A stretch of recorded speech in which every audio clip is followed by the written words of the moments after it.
There's two ships in Split today, the MSC Symphonia and the P&O Azura.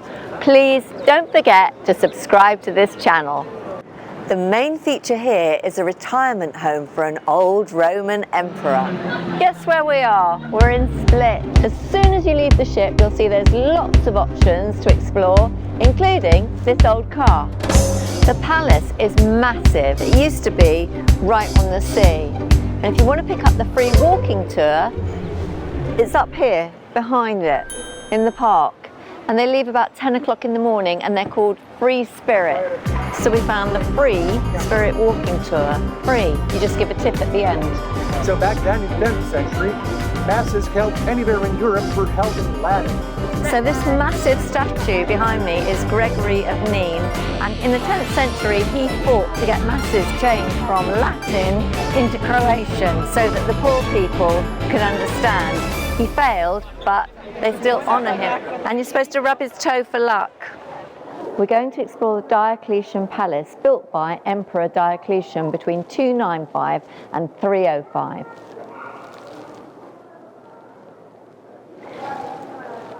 And here's an example of some of the mosaics we're going to see. This is the northern, or the Golden Gate, that we're entering through. Diocletian built this palace, and it's a cross between a villa and a military fortress. He retired here and he needed the protection because the Roman Empire was so violent at that time. He's one of the first and only Roman empires to retire of his own volition, most of them killed.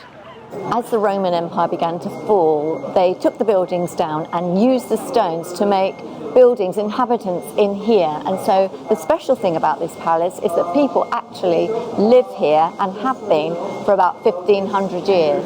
This area is the killing zone. We saw it in Troy, and similarly, if they broke through the gates here, they would be sitting ducks in this area.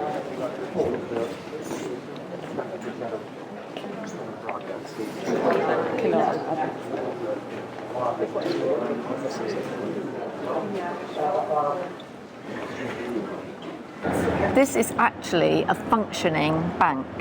Inside you can see some of the original Roman building. Thank you very much. The Cumanus Street is dividing this palace into two halves.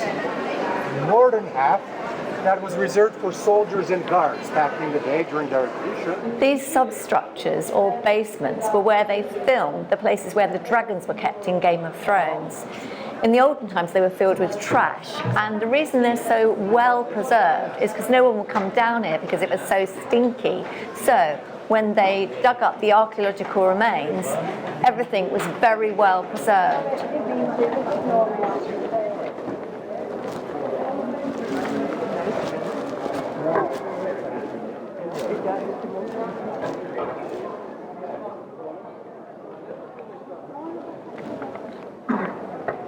So Diocletian was a great persecutor of Christians. One of the most famous he killed was our St. George, but he also killed St. Domnius.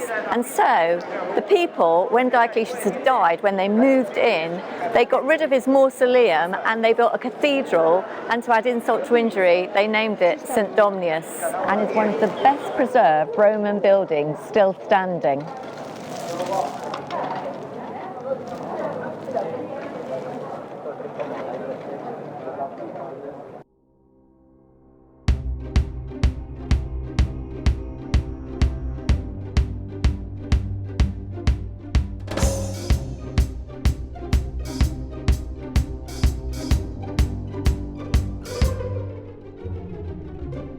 There are four main gates to the city. The eastern gate was called the Silver Gate and was dedicated to Saint Apollinaire.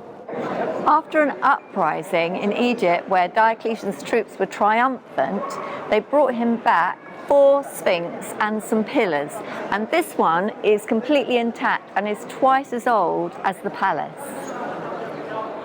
Diocletian divided his empire up between 4 emperors, and in here, in the vestibule, in his living quarters, there are 4 niches in the walls where he put statues of the 4 emperors, and as you can hear, the acoustics are amazing.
We know that this was Diocletian's dining room, and we also know that he liked cabbage.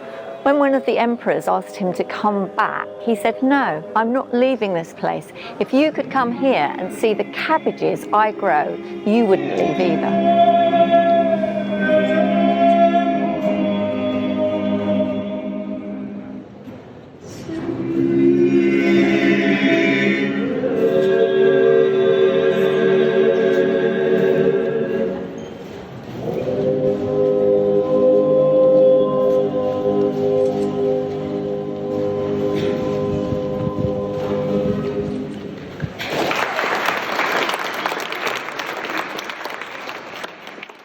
The Temple of Jupiter is the only temple left here, and it's been converted into the cathedral's baptistry, and here is one of the other sphinxes, and this one hasn't got his head on. Just by the headless sphinx is the smallest street in Split, and it's called Let Me Pass for obvious reasons.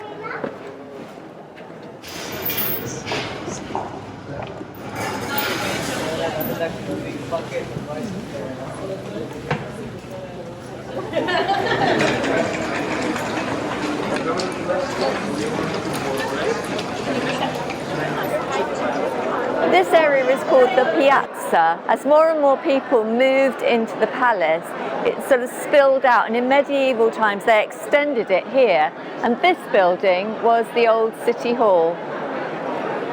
When traveling around the country, you won't see that many statues of generals, admirals, and what have you. In Croatia, you'll see a lot of statues of writers, poets, authors, and other culture workers, because I'll remind you, Croatia is a small country that's been under the influence of much bigger countries and stronger countries throughout all those centuries. I told you we nearly lost our identity.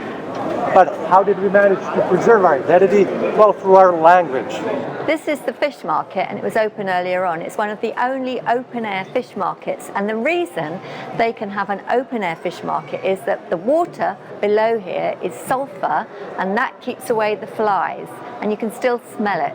This is one of the main eating areas. It's really buzzy here, and there's a fantastic view of the sea. The cuisine is mainly Mediterranean: fish, lamb, olives, Mediterranean vegetables. Everyone is enjoying the sunshine and having a great time here. Every building is beautiful. Behind me is the concert hall. Split is the second largest city in Croatia and the largest city in Dalmatia. The Riva, the riverfront, is a great place to stroll and have coffee.